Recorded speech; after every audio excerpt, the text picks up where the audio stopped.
Good morning and welcome to today's webcast, Auditor Analysis, Retirement Plan Challenges and Best Practices. Before we begin, I'm going to play a brief housekeeping video. Welcome, and thanks for joining us. We're pleased to present another in our ongoing series of continuing professional education webcasts to help companies and individuals conquer challenges as they plan for what's next. Our presentation will start in a few moments. Before we begin, here are a few things to keep in mind. You can customize how you both view our presentation and interact with the presenter. For better viewing, close all other applications and turn up your speaker volume. You can also adjust window size and placement or enter full screen mode using the controls at the top of the window or dragging the bottom right-hand corner to resize. At the bottom of your screen, you'll see a series of icons, each relating to a different aspect of our session. You can download the group attendance sheet and a PDF copy of today's slides from the slide deck and handouts widget to the right of the slide view. You can ask our presenter questions during the webcast by typing a question in the Q&A window below the slide view and clicking submit. We'll do our best to answer all questions during the presentation or follow up via email. If you experience technical difficulty during today's presentation, refresh your browser by hitting the F5 key. Today's session will offer you 1 CPE credit. To receive credit, you must meet the requirements as specified by the National Association of State Boards of Accountancy. You must attend at least 50 minutes of the session and respond to at least 75% of the polling questions, which we'll ask throughout today's presentation. To respond to a poll, click the button next to your answer. We'll track your progress and alert you when you've earned CPE credit. You can then click the certificate icon in the CPE Progress widget to open a PDF file that you can save to your computer. Don't worry if you can't download your PDF certificate today. We'll email a copy to you in 2 weeks. If you're attending this webcast in a group, you must complete our attendance sheet to receive CPE credit. The attendance sheet is available in the slide deck and handouts widget. Please have all group members sign it and send only 1 sheet per group. Also note that CPE credit can be awarded only to participants registered as themselves and isn't available to participants who view the on-demand version. As a reminder, the presentation you're about to see isn't legal, investment, or accounting advice. We encourage you to seek the counsel of a professional service provider to apply this content to your specific circumstances. I'm pleased to introduce today's presenters from Moss Adams, Bertha Minnihan and Ryan Koch, both partners in our Employee Benefits Plan practice. And Bertha, I'll turn it over to you to get us started. Wonderful, thank you. Good morning, everyone. I think everyone's on the morning track. It's wherever you are. Thank you for joining us. We're always really excited on this one. You know, we've worked hard this busy season and come up with a lot of things and have seen things, and it's usually great to share with folks. So I know you all work hard to protect employee accounts and things like that. So here I forwarded on to the agenda. We're going to cover kind of what we see, and they fall in some of these categories. We're going to talk about operational defects when things don't go exactly as planned or in accordance with the plan document. And then we're going to look at some trends of what we're seeing, and at the end we're going to cover a lot of things that are kind of coming up on the horizon, meaning things like determination letters, where does everything stand, has there been any changes, things like that. So that's kind of our agenda and objective. I'll jump in real quick and say if there are any questions as we're talking, go ahead and put those into the Q&A, and we'll try to address them as we go so that we're not jumping all around on subject matter and that sort of thing. But if we see a particularly good question even late, we'll answer it as we see it. So please go ahead and just answer or ask questions as we go. All right. Perfect. Thank you. So let's start with our first polling. We usually like to see who is joining us and what roles you represent at your respective organizations. That way we can cover, you know, things that you will see again in your roles and responsibilities. So I think the poll is open, hopefully. Yeah, we'll give it a couple seconds here. We'll try to give enough time. We're always like quick to join us. So I think Emily's going to close the poll for us, or will let us know. Yep, so we'll leave it open for a couple more seconds here. Just as a reminder, the question is, how do you serve in your organizations? Finance, Human Resources, Governance Committee, or a combination of all of the above? And to respond to our polls today, simply click the button next to the answer you choose and hit submit. And let's take a look at the results. Back to you guys. Oh, wow. It is good to see a lot of finance folks. So hopefully you're probably on committees and... Well, interestingly enough, committee representation would only be about 24%-ish total, because you're very combination plus the governance committee. So we're going to get into committees pretty soon here. But first off, let's start with some accounting nerd stuff. One more? Did we do? No, yeah, we're good. Yeah, perfect. Right. You're on. So, okay. Thank you. So the first thing, there was only really one accounting pronouncement that was, and this one's been brewing for years. This was ASU 2015-7, and this was the introduction of NAV practical expedient. That's net asset value as practical expedient. It was required to be implemented this year for the first time, although I think we've been using it as kind of early adoption for the last 2 or 3 years. The main provisions of this were basically to eliminate diversity of how certain investments, mostly stable value funds or common collective trusts, pooled separate accounts, those types of investments that are very common in employee benefit plans and how they were treated. Certain plan sponsors and accountants thought that they were level 1, some thought they were level 2, some people even got crazy and thought they were level 3. They really didn't fit into any of those categories, so this NAV practical expedient basically eliminated that whole distinction and said that as long as it's an investment in an investment company that accounts for itself as an investment company and does not have a readily determinable fair value as basically defined in the standard, then you can call it a NAV instrument, and it gets removed from the hierarchy completely. That whole level 1, 2, 3 becomes completely irrelevant, and it gets categorized on its own as a NAV practical expedient type instrument.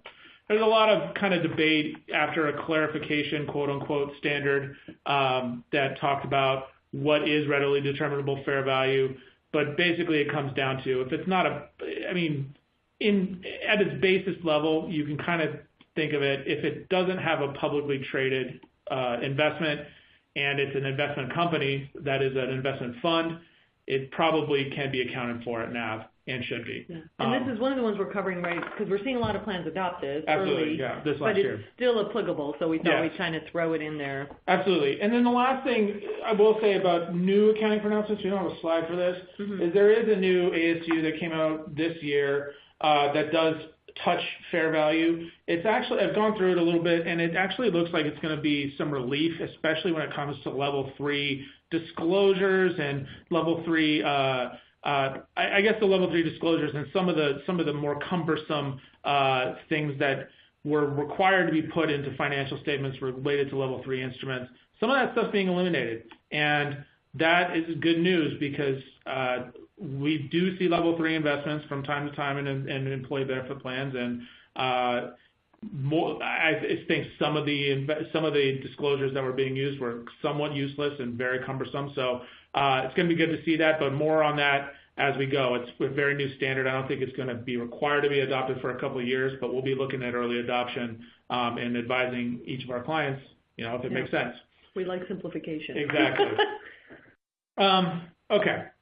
So I guess as we start going into some of the advice and some of the trends we're seeing, we wanted to ask, who are your plan advisors? Who's helping you out with your plan, and especially plan governance? So take a look. We've got an attorney. You might have an independent investment advisor. You might have another consultant that comes and helps do things like non-discrimination testing or help clean up boo-boos and that kind of thing. Or you might have a combination of the above. So go ahead and put your answer in, and we'll give you a few minutes, or not minutes, but a few seconds to do that.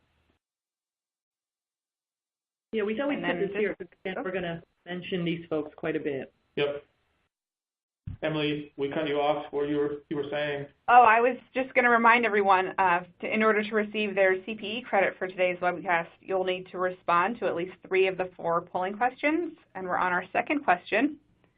And I think we're ready to... Yeah. And let's take a look at the results. Okay, so we see and I'm glad to see that most of you, well, the most popular answer is independent investment advisor or a combination of the above.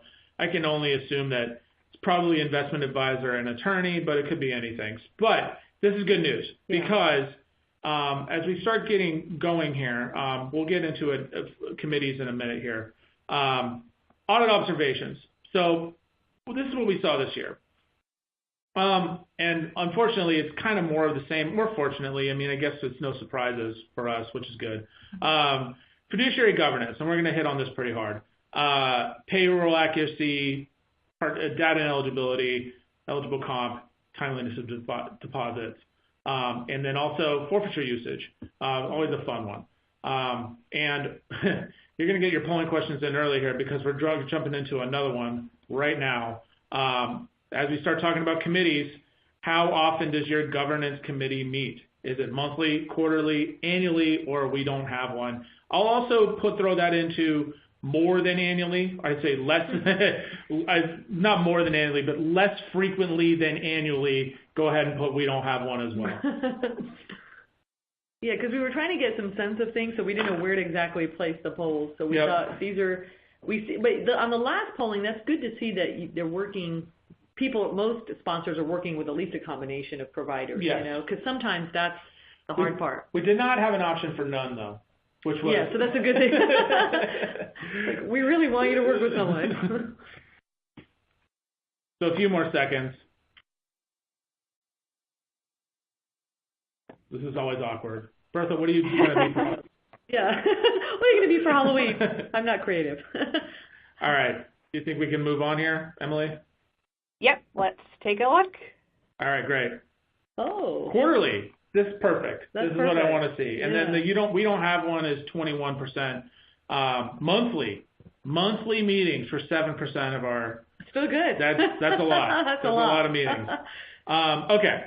Yeah. So I'm going to move on to. Very nice. Okay. Now the header of this slide kind of gives away the story here. Fiduciary governance remains weak, and this is what I've seen a lot in the plans that we're auditing. I want to full disclosure. I actually sit on our firm's governance committee, and it's been an eye-opening experience. Most of my career I kind of sat on the outside looking at governance committees, from looking at minutes and talking with different people on committees and what they talk about, and advisors and attorneys and all kinds of different people, but I've never sat on one. I mean, I've been in meetings, here and there as part of my job, but not, I wasn't a member of one. So recently, I think in the last year and a half, I joined our firm's committee, and it's been a huge eye-opening experience about all the array of different things that we talk about and the kind of the level of detail that the committee gets into when it comes to even just sort of day-to-day operations of the plan. Now, do we do too much? Maybe, maybe not. But I do want to kind of touch on the things that we do talk about, and then what would I actually see from the outside in when I'm looking at the audits. We'll start with the outside in. Most of the time, I'm seeing maybe quarterly meetings. Most of the time, if there's a quarterly meeting, I'm seeing maybe 2 or 3 a year, which there were supposed to be quarterly meetings. There just weren't. Yeah. There's no discussion in the meeting minutes. There's not a discussion of operations for the most part. It's only investment reviews. Mm-hmm. Investment reviews are important, and fee reviews are important, but there's no real governance of the actual plan operations, plan design, how things are going. One of the other things I wanted to touch on real quick is key controls. Your plan's control structure and how the people run the operations of the plan, whether it be payroll or HR. You might think that things are okay, but unless you have some sort of report from the people that are actually managing the day-to-day operations of the plan, mm-hmm. probably on an annual basis, maybe even less frequently than that, but some sort of idea, then you may be on the hook for any problems that actually arise from that as the fiduciary governance of the plan. Mm-hmm. So at least being informed of it, asking questions, poking holes in their control structure, and potentially implementing some new controls would be something that would probably be a good idea. Investments in plan operation, I do want to touch on investments, mostly because there's been a giant increase in lawsuits over the last, we'll say, 2 years when it comes to, so these are plan participants suing the fiduciaries of the plan for breach of fiduciary duty, meaning they did not monitor the investments properly. The fees that were being charged to the participants were too high, and the participants are upset about it, and they're coming back for their money. And that is the fiduciary's responsibility to monitor those, document their decision-making process when it comes to how the investments are selected, how the fees were selected, how the service providers were selected, how they're monitored. All of that needs to be in the minutes. All those things need to be discussed. And I think the major thing to highlight here is that the right decision doesn't need to be made, but the decision-making process has to be documented. Otherwise, it's like you didn't discuss it or consider it at all. Yeah. Courts are not going to, if you don't pick the best performing investment, but your decision-making process was sound, you're going to be, for the most part, I would think, okay. But if you had no decision-making process and your investments performed poorly and you paid high fees, you're going to be all kinds of trouble. Right. So, and it's evident, when there are no minutes, the plan's on autopilot, right? Which is what the DOL and IRS does not want to see. They want to see that the sponsor thoughtfully reviews things and actually discusses and debates things and comes up with decisions, like Ryan's saying. So, we just went through, and this is why we have governance right up the front, because documenting a lot of these things, you'll see, we'll find other things we're seeing, but we're still seeing either meetings are weak, they're not happening because folks get busy, and then documentation is weak. You have, 5 sentences that says we met, so-and-so company is doing a great job for us. Yes. Yeah, yay, and participation's up. That really doesn't say much. And the same people that you're frankly trying to serve, which are the participants and employees to make sure they have enough when they retire, are the people that actually come back and go, time out, you were sleeping when that fund was doing terribly and I lost money and I'm going to retire in 5 years and I don't know if I'll have enough. Yep. So what did you do so that I'm not in this position because you were the fiduciary? So those are where we're going. We can't stress how important this is because it's not only, we're not talking more from a protection, we're more talking from actually do it because you're tasked with being the keeper, the gatekeeper, and keeping your providers honest and on track so that the plan is thriving, sending out the right notices and doing the right amendments timely. Did you have a provider change? How does your plan document look? All that comes, bubbles up to fiduciary. Right. Ryan, we have a cool question, which we often get, is how many people is really the good number? I would say makeup of the committee. Our committee, I think, has 6 or 7 people that attend every single time. Mm-hmm. Is that the right number? Maybe, maybe not. Yeah. I'd say at least 4 would be my guess. Well, tiebreaker. You're saying, was that? The tiebreaker. Yeah, exactly. A 5 would be a good one because you do have a tiebreaker. You want to have a variety of opinions. You want to have a variety of also departments. Yeah. Finance, accounting, Mm-hmm. the payroll, HR, and probably some sort of executive on top of that. Because people right? go right to the top, right? Exactly, they go by yeah. title, and it's not necessarily title. And, of course, I just had a client call this morning, and they were saying, well, our legal counsel has to be there. Well, actually, you don't. The legal counsel can attend for client, privilege. Yeah. But I'm not sure if they're really representative or know kind of what's happening, in your on the floor, if you will, boots on the ground. So like Ryan's saying, you want a representative sample of your employees. Right. If you're a company and most of your business line is whatever, marketing or production, well, let's have someone from there. And it could be the VP of production, but at least someone that's in touch with, this is what my workforce is going through. Right. This is how we're paying them. Like if you're going to put bonus as eligible compensation and they're not highly paid, well, does that make sense for their deferrals annually, right? These are the kind of things you want those people to be in touch with. So one thing I'll leave you with is kind of what we talk about in our meetings and what our meetings look like. We meet for 3 to 4 hours per quarter, which is a long time. It's a long meeting. But it is we never run out of things to talk about. And in fact, a lot of the time we go over. That does not include a separate fiduciary training that we went through. That was another hour or 2 hours that our plan attorney took us through.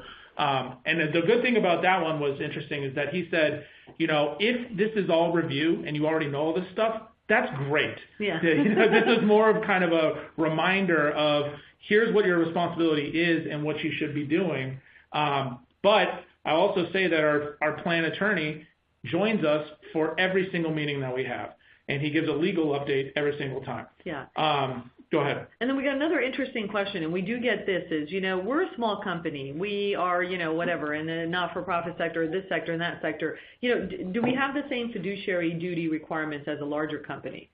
And the answer, unfortunately, is yes, because the plan is a legal entity, whether it's for one person or, 50,000.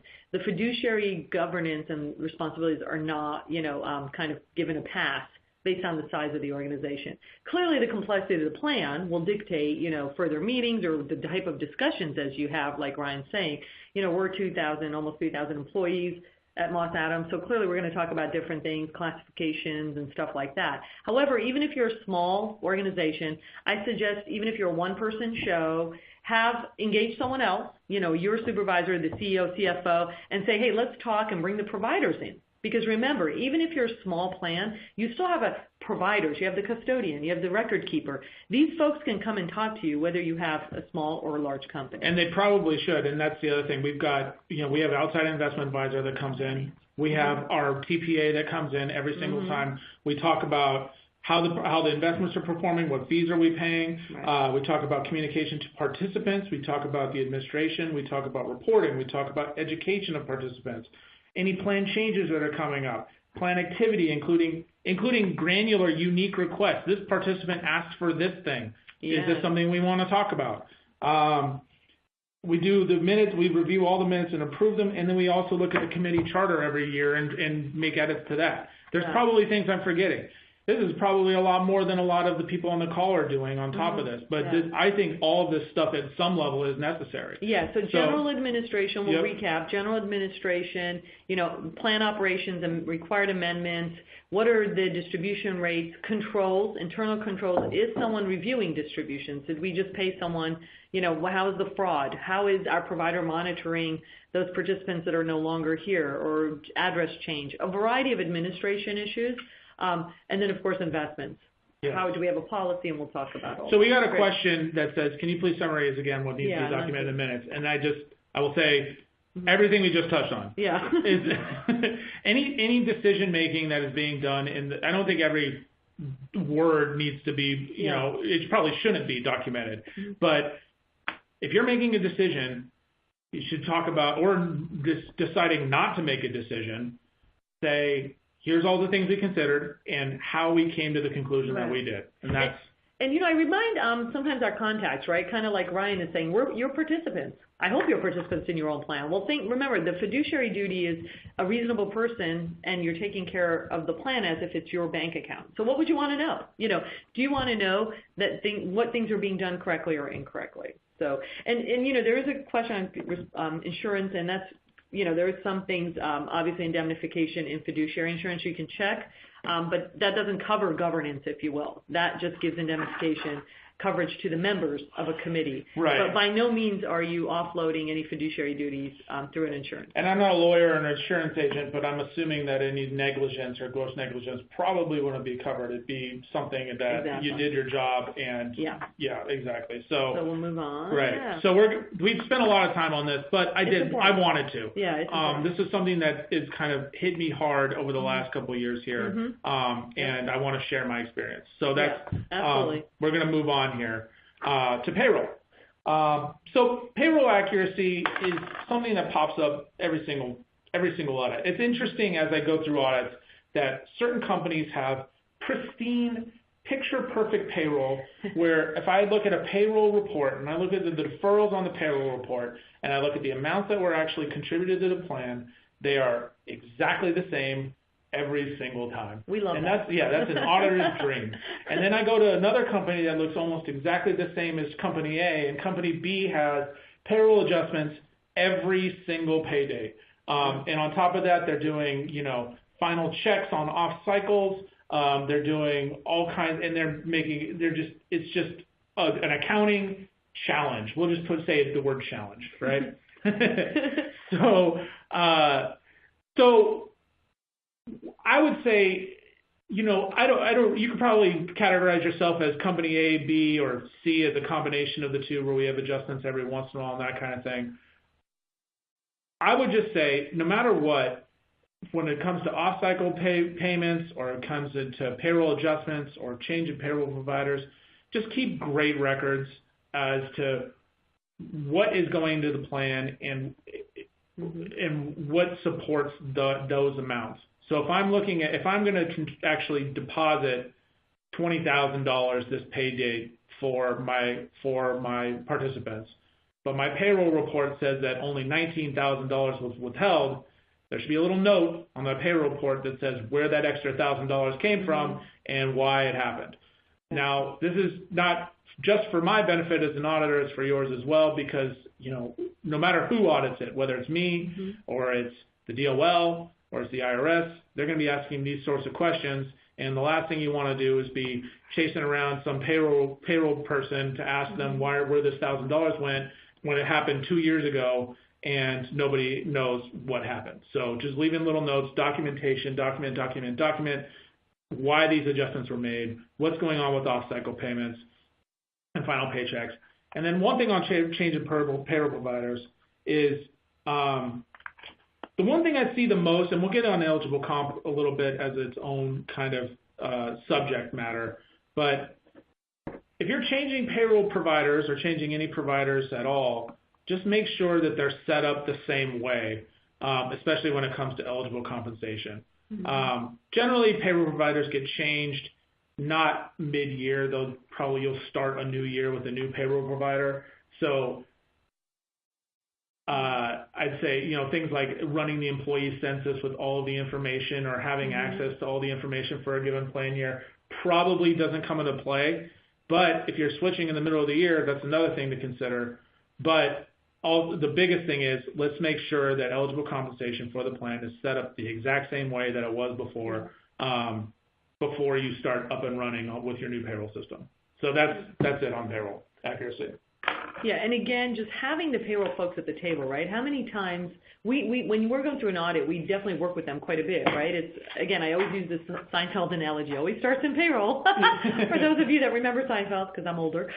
But one of the things is I think we forget to engage them as well. It's okay for, I always say, the people team, the human resource benefits team, meet with payroll 2-3 times a year. Go, hey, this is what our plan document says. Does everybody in payroll know what's going on? Do you have new people in payroll, by the way? Have you given them the plan document? Can we check with the auditors? We're around all year. I mean, sometimes we get questions during the year, but hey, we went through an auditor. We have usually a checklist that we share. So if you're a client, you've probably seen it, of compensation codes.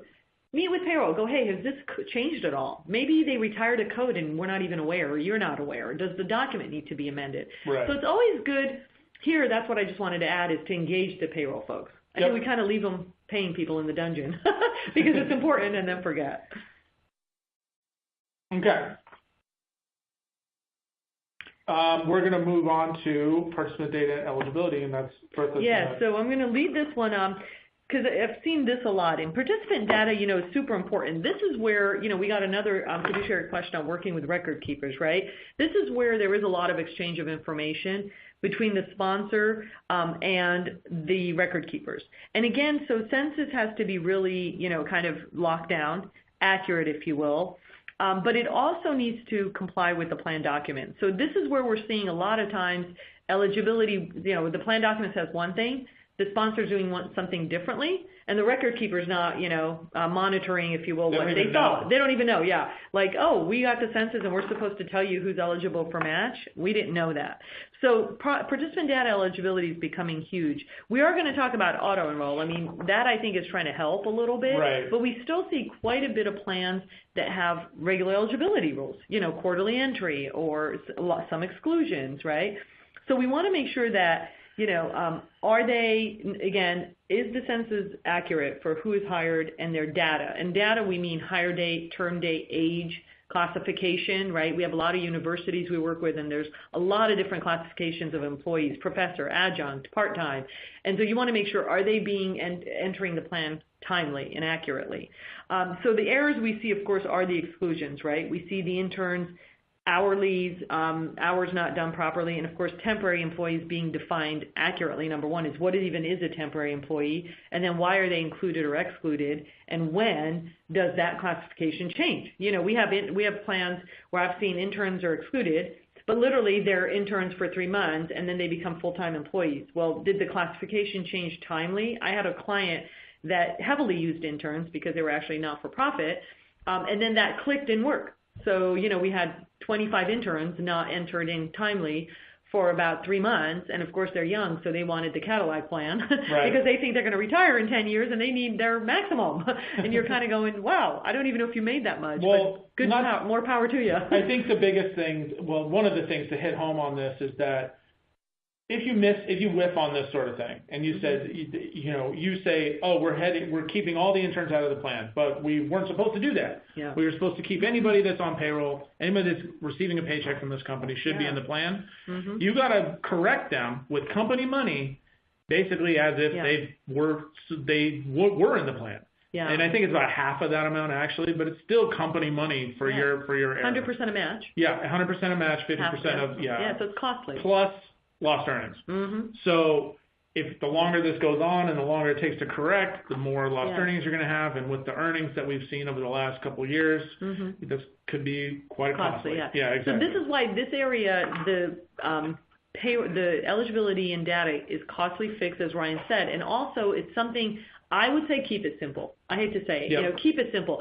I don't know why some plans, we've talked about some sponsors have these quarterly entry, if you, hit 1,000 hours, even mid-month. I mean, just keep it simple. You're an employee, you're full-time, or you're not, right? I mean, something, if you can, obviously depending on your organization. Right. But keep it simple if you can, where there's less maintenance of, ADP or any payroll the company has to click on. Correct. And obviously a lot of the plan design has to do with discrim testing. The last thing they want to do is give refunds at the end of the year to highly comps and that kind of thing. Yeah. So if you've got a retail organization, you've got people that work for the company for 2 months and then bail. Yeah. You don't want to have everybody not contributing to this plan and blowing up your discrim testing. Plus, it's probably too costly to go safe harbor on top of that. Yeah. So if that's the case, you got to monitor this stuff very carefully. Yeah. So just be aware of what your situation is and how complex your eligibility provisions are. If it's not simple because it has to be not simple, you got to pay attention to it. That's where I think we'll leave you with. Totally. Yeah. And then here, on the next slide, I did include auto-enroll, auto-escalation, which we're seeing much more of. However, the results were actually worse for what we were seeing. Meaning more and more sponsors are missing the auto-escalation and the enrollment timely, for it to occur timely. And again, if that's what the document says, you have very little wiggle room on the correction. Right? So it's not even like, oh, I'm going to go amend and say they're auto-enrolled 30 days later. I mean, you just don't even have that wiggle room. So this is where, again, working closely with payroll, closely with your external. I mentioned ADP. There's so many other great companies out there. But working closely with everyone to go, is this working? And again, a simple check, right? Every 6 months, quarterly, put a check on your calendar. I always tell to talk to payroll and go, here's the census, here's all my new hires. When did they enter? Are they even contributing? It's a quick check, if you will, and even for a lot of lives, and it saves a lot of time and headache later. Okay. I got a couple of questions, specific questions. I want to just hit on these really quick because, so do you enter them after they become an employee, or do you track their hours while they are interns? Well, here's the thing. An intern, if they're getting paid through your normal payroll system, they're not like out of a temp agency or something like that. Let's just assume that they're hired and all that stuff. They are employees.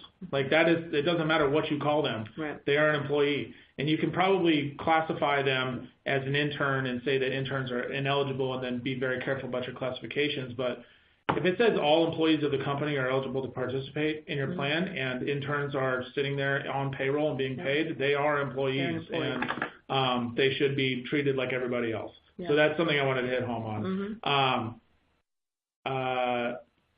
There was a question on a 1-year wait between enrollment and a 401k plan. Is this common? I wouldn't say it's common, but it is allowed.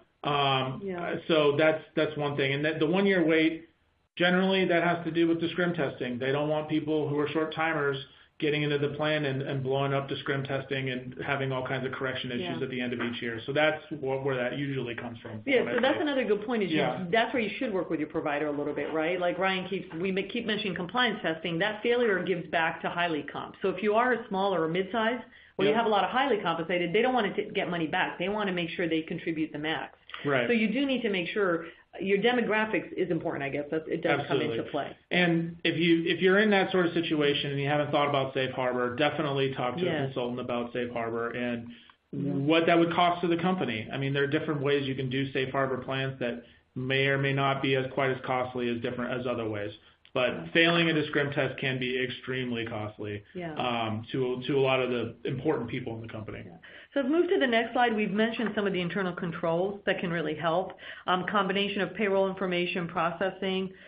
We have a lot of, companies, if you will, sponsors don't have a well-designed control over transmission of data, meaning how is data going from payroll or an HRIS system to the record keeper to maintain. And again, we're really talking generally about DC plans, defined contribution plans. These are even magnified in a defined benefit plan, right? So that's why depending on the type of plans you're actually sponsoring also is to think of participant data and eligibility can be huge. So, this is, we kind of go ask yourself, right? If someone made an entry, an error entry in a participant data, would anyone in the company ever catch it? That's always my thing is, can someone come and override? Can my mother come in and enroll people? And then if something occurs, what's my mitigating control? What we refer to as mitigating control of catching it. Right. And my thing is on the sub-bullet there, and I believe I added this one, is what if somebody wanted to make a quote-unquote error, right? Yeah. And would you ever find it? Mm-hmm. And that's always kind of the functional thing. Now, a lot of people figure like, what's the harm? It's just a 401k plan. Who cares?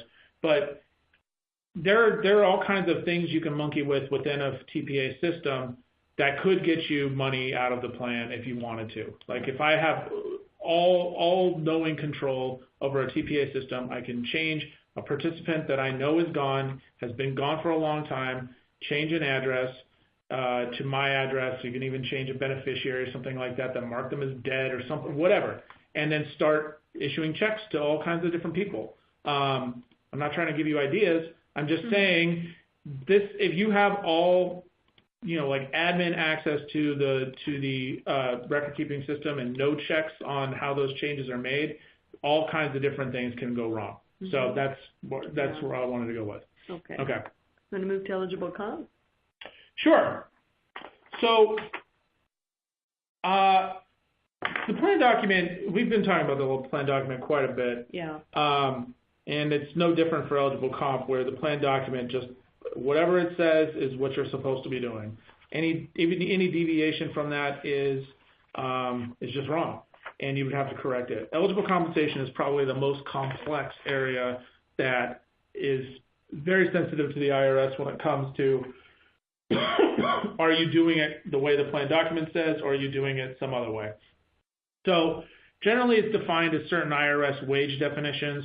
There's a couple different ones. There's W-2 compensation. There's this 3401, or hopefully I got that one right, A compensation, which is basically the same compensation as is eligible for federal income tax withholding. Mm-hmm. So if you have, and that's actually probably the most common one, more common than W-2, but the answer to the question is whatever code you have, you got to ask yourself, is this compensation eligible for federal income tax withholding or W-2 comp? And if it is, then it needs to have your deferral on it, or we need to specifically exclude it. Right. A really weird one is, let's talk about incentive stock option compensation, which does show up on W-2s, and to my knowledge, I believe does need to be withheld on for federal income taxes if it shows up as compensation. Right. Very difficult to withhold on because there's no cash changing hands. But you figure it out for federal income tax somehow, which means you do need to figure it out for 401k if it's showing up as under that definition. The easy way to get rid of that whole thing is just to say no stock compensation will be considered. And then you get rid of your NSO comp, you get rid of your ISO comp, you get rid of any RSUs and all that stuff too as well. Yeah. So again, keep it simple. Yep. Understand what your document says. Understand what your communicating to employees. Yep. And then understand the limitations of your payroll system. Is everybody on board on what actually can and can't occur? Quarterly bonuses, I love those, right? Again, we see that missed a lot because it's so quarterly. Right. And then payroll forgets to turn on the little spigot, or the bonus was called reward and only the bonus code is eligible. So the names of the codes is important because we come in and, again, keep it simple, look at your codes and kind of lump things so it's, again, easy to monitor. Right. I totally agree. Okay. And we see a lot of errors with that. The correction on this real quick is that you kind of have to you either need to contribute or back out as if you did it correctly. And that's for bonuses and commissions or something like that, it could be a huge correction. Yeah. For little things like the gym membership, $20 to a gym membership or something like that, that's technically a fringe benefit and probably should be withheld on, it's not going to be a big correction. So, and when we talk corrections, a lot of times we get asked, like, how many years? You're obviously going back. Attorneys will tell you open tax years, right, which is like 3 or so. Yeah. So you're not going to plan inception, but nonetheless, the few years back could be costly. That's correct. Okay. One of our favorites. I'll move forward. There we go. We're moving away from kind of the DOL or the IRS issues and into the DOL. The IRS seems to care the most when you've got a plan document that they have said, this is a 401k plan, and if you abide by this plan, you're going to be cool with us. That's the IRS way.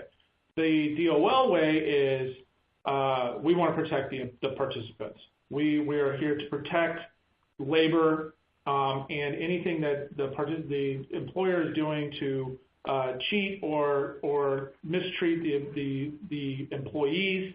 That's where we come in. And the biggest thing that they come in on 401k plans has to do with late deposits. The way they look at this is, first off, the biggest concept on timeless deposits is that it is participant money. If you withhold money from their paycheck that should have been paid to them, then you are holding a hot potato that is their money. And the DOL does not want employers holding employee money for very long at all. So the idea is get that hot potato out of your hands and get it into the trust as soon as administratively feasible. It says as soon as they can be segregated. And then the language says, but in no case later than the 15th business day of the month immediately following the month in which the contribution was either withheld or received by the employer. I said that fast on purpose because it doesn't matter. The most important thing here. Next slide, The most important thing here was the bold writing that says as soon as they can be segregated. Mm-hmm. And the way that the DOL will look at that is, how have you done it before? They'll look at your trend. They said they'll look at, you were able to get it in 2 days for the most part all year. Well, guess what? That's your standard now. Your standard is now 2 days. If it's 3 days, it's late. And the late deposits need to be corrected for lost earnings, and there's an excise tax that needs to be paid as well. So that's the bad news. So how do you protect yourself? First off, determine what your standard is for what as soon as they can be segregated actually is. Look at your trends. Look at the most realistic, best way you can do this. Realistic on both sides. Don't set a standard of the same day when you've got it 1 to 2, 3, 4 days, kind of as your normal standard. But also be realistic and don't set it at like 20 days when you know you can do it in 3. Because so small plans are 7 days, right? So the DOL did come out like many years ago and said small plans, meaning under 100 participants that are not audited, should send in 7 days. They made their safe harbor, if you will, 7 days from pay date. Right. So, which is nice. Yeah, which is nice because it's enough time, but it's also something to shoot for. However, they've not done that for large plans. So this is why when they come in, what Ryan is sharing, the best practice, is what we've seen them do. Yes. Right? They look at your trends. They go through your controls. They go, you send, federal withholding, like the day after. What's up with 401k withholding? Right. Yeah. The most important part of this part is after you set the standard, you got to hold yourself to it. Don't set a standard of 4 days and then it goes 7 days and you take the attitude, well, it wasn't that late. Right. If you have a 4-day standard, hold yourself to the 4-day standard and self-report as late. Yeah. And another thing one area I see, and I'm sure you do, Ryan, is the hold up when we come in, right, and the client, we see inconsistencies, which is really bad because the DL is going to be all over that. And when we talk to the clients, they go, well, so-and-so company, my service provider, likes to review it, and then match it and work on any details and errors, and wow, 3 weeks go by. Well, the DOL is really not going to buy that, right? Because you can segregate, send it off, work through corrections, or work in a process where you are building in those corrections right timely at the front end, or frankly every once in a while, right? So meaning they're not really going to give you a big leeway of, wow, good job, you're holding up the show to be more accurate with your provider, or your provider said XYZ because you're the ultimate fiduciary. Not to mention, it is your job as a fiduciary to monitor your providers. Exactly. Which is another thing. So if your provider's taking 3 weeks to reconcile your contributions, somebody's not doing their job properly. Either it's payroll or it's a provider, or it's both. Right. And that's going to be your job as a fiduciary to decide who's not doing their job properly and make changes as necessary. Yeah, and that actually speaks to one of our questions, and I knew we were going to build it in here because this is one of the areas where we get that question asked a lot, right? But wait a minute, my record keeper takes it, or my record keeper put in this timeline for me, or my record keeper does my distributions or process. What do you mean? To Ryan's point, the DOL, the buck stops with the sponsor as a fiduciary. You cannot delegate fiduciary governance. So that's why you can delegate actions and administrative procedures, if you will, but that oversight still lies with the sponsor as the fiduciary. Right. So then that's why the mitigating controls become important. So here, again, timeliness it's great that for your provider is, saying something and you agree with it, but then what are your controls around it? So if it's a week, does someone look at that week and go, yep, everything's in? Or does someone look 5 months later and go, oh, we missed that week? Mm-hmm. No, that's not effective monitoring of your provider. One thing about also the providers is, you talk about responsibility, right? Fiduciary responsibility you can't really outsource to a TPA or something like that. You can outsource it you can't outsource it, but you can share it with certain providers as well. That's not where I'm going with this. The most important thing is that now if a provider does screw up something and there's some sort of correction, some providers, the good ones, will say, oops, we screwed up. We're going to cover the cost, right? So they might cover the cost of the correction. They might actually make the funding, all those things. I've seen that before. That does not mean that they were on the hook for the problem as a fiduciary. It's not their job to correct it. It's still your job, if that makes any sense. It's the fiduciary's job to correct it. The monetary part of it, that can be negotiated. That's kind of where I wanted to go with that. Yeah, okay. Absolutely. Yep. Do you want to cover Horizons real quick, and then we'll take some questions? Well, we got our last polling question here. Yeah, because we have random questions that are great. As we went through the problems, did you relate to any of these topics or solutions? The answer is yes, no, or I fell asleep and I don't know. So we hope it's resonating. Yeah.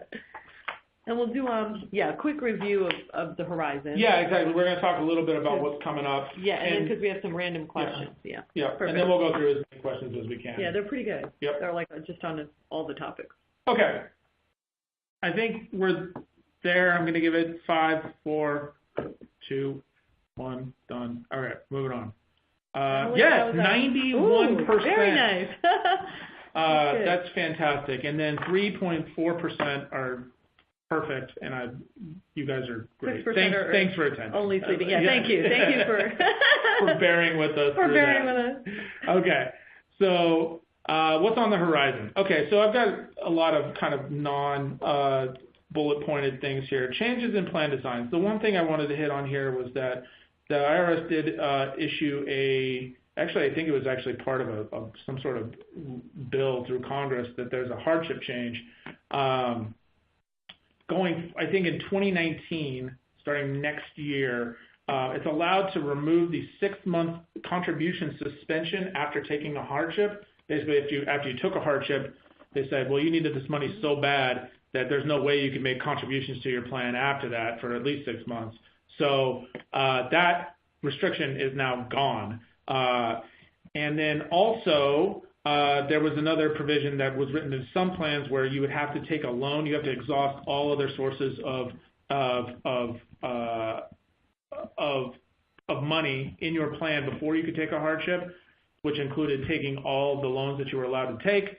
That is gone now as well. These are still written into plan documents currently, though, so they will require a plan amendment most likely. And there's still some regulatory IRS guidance that still needs to be issued on these right now, but that's kind of the biggest kind of legal regulatory change that's coming out right now. The other things I wanted to talk about, not pictured here, is a little bit about a use of forfeitures. I would say forfeitures are really good in that you can use them to do things like make employer contributions and pay plan expenses as long as your plan allows you to do those sorts of things. But stockpiling forfeitures is bad. The IRS really does not like that. There's a pretty good reason for it in that you've taken a tax deduction for that on your company's books already when you contributed it to the plan, and now you're not using it. It's just sitting in the plan gathering dust. So they want you to use it. So go ahead so if you have stockpiling forfeitures, or if your forfeiture balance is higher than it was last year, you're not using enough of it, I would highly recommend that you get in there and start using it any way you can. Usually that means plan expenses, employer contributions, that sort of thing. Mm-hmm. We like to get paid as auditors through the forfeitures. It's fantastic. So pay your auditor using forfeitures if you've got them. So that's always a good way to do it. Yep, exactly. Obtained determination letter process. The determination letter program has been scaled back significantly. And now the IRS is generally only looking at individually designed plans for determination letter, for issuing determination letters. Anything outside of that is not, they're not looking at it anymore. The opinion letter process is still the same. And in fact, if you have a pre-approved plan, what we used to call prototype or volume submitter, those are going to be up for review this year. I think that the new opinion letter should be coming out sometime next year, which means that if you have one of those 2014 plans, you're going to have to probably get a brand new plan document and adoption agreement and all that stuff sometime next year would be my guess, which means that while you're doing that, you're going to want to make sure that your plan provisions and your new plan document are the same as the ones that you elected in your old plan document, unless you want to make a change. So it's going to be time to lock yourself in your office and compare the plan documents one page by page to make sure you didn't change anything inadvertently. Mm-hmm. Do you want to talk a little bit about peer reviews? Yeah, and there's a lot of peer reviews in IRS audits going. This last year we saw them really on the rise. Yeah. IRS is more company data, if you will, right? They're asking for a lot of payroll information, W-9s, whatever, I-9s, all that stuff, and how to get people on compensation things. DOL is looking at what we mentioned of timely deposits, compensation, fiduciary governance. So we're just seeing them on the rise. We don't know if you're getting it. If you are, could be just nothing abnormal, could be just in the course.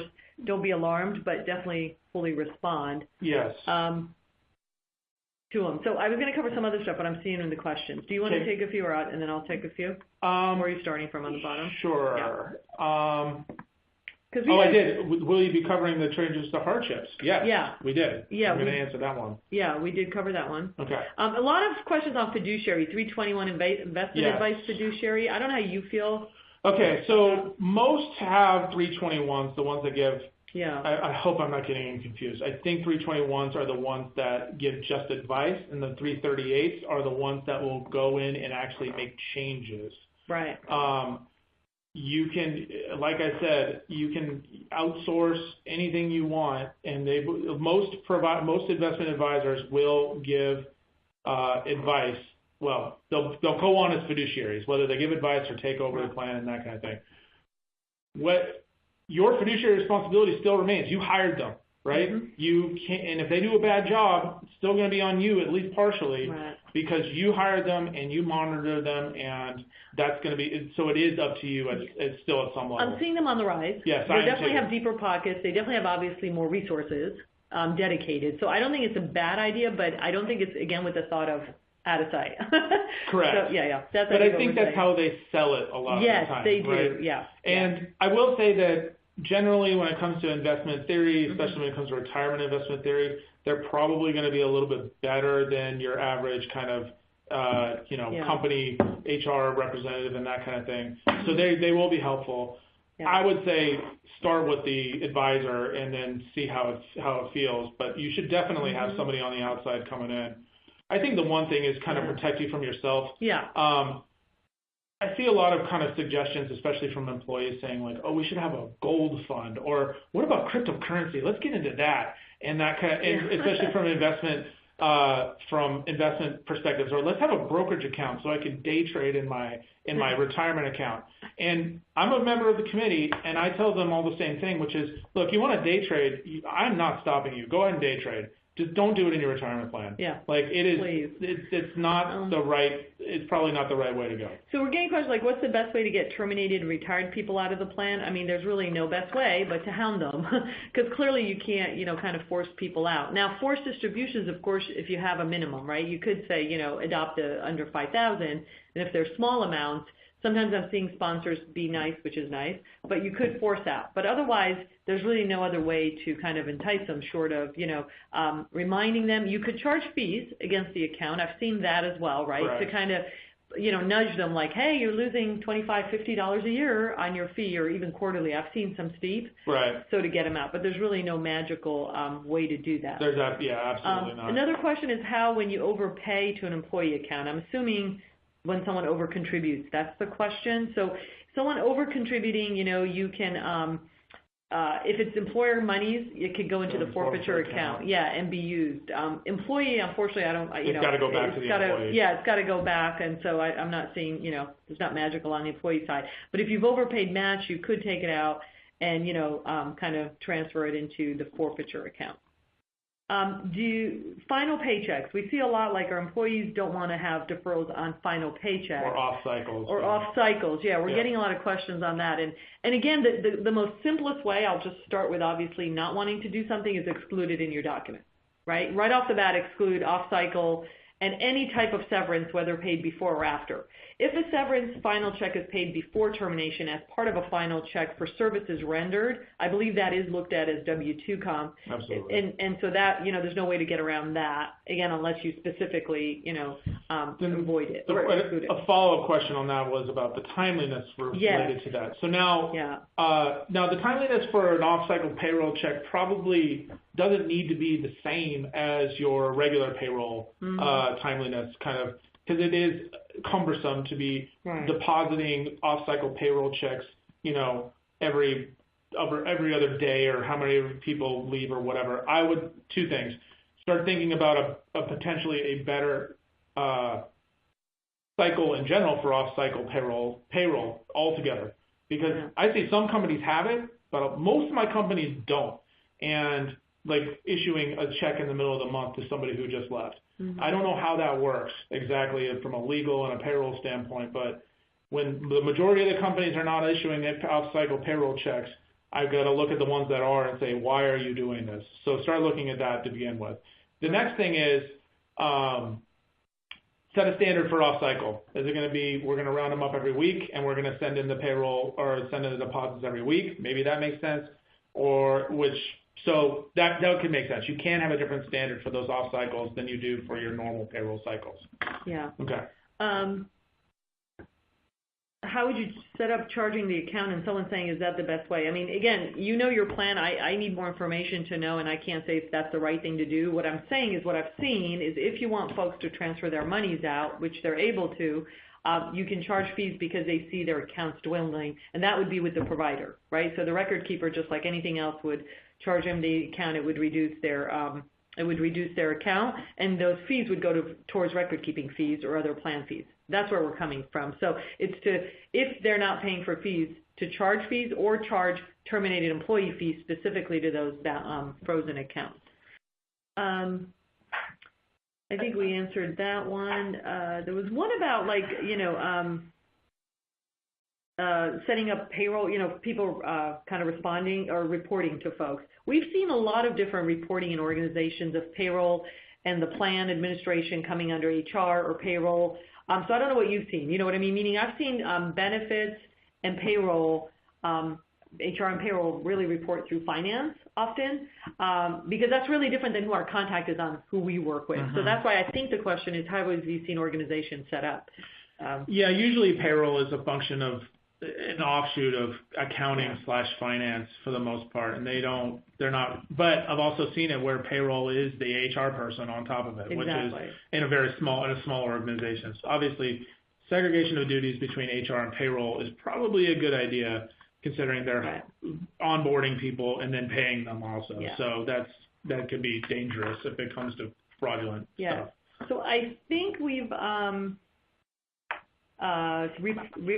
responded to most of the questions. I'm going to turn it back to Emily. You have our contact information. Please feel free to email us and let us know if you have other questions. Yeah, and I know we went rapid fire at the end there. We had a lot more questions than we usually do, which is great. I think we answered them. I think, we got through most of them. We got through but if we didn't answer your questions in the detail you wanted, or you want a little bit more, just email us, call us. We'll be happy to answer any questions you have. Yeah, and please fill out the evaluation form that Emily will remind you of now. Thank you. All right. Thank you, Bertha and Ryan, for a great presentation today. As they just mentioned, if you have any further questions, you can reach out to them directly, or we still have some time with the console open if you wanted to enter a question into the Q&A window. And as a reminder, if you attended today's presentation in a group and would like to receive CPE credit, you must complete the group attendance sheet found in the slide deck and handouts icon to the right of the slide view. If you participated as an individual and met all certification requirements, your certificate is available to download now in the CPE progress window. I'll keep the webcast console open for a few minutes to give you time to download your CPE certificate. A copy will be emailed within 2 weeks should you have any difficulty in downloading it now. And here's a link to an online survey where you can provide feedback for today's presentation. Please take a moment to complete the survey, as your feedback is very important to us. Thank you for joining us today, and we hope you'll join us again next time.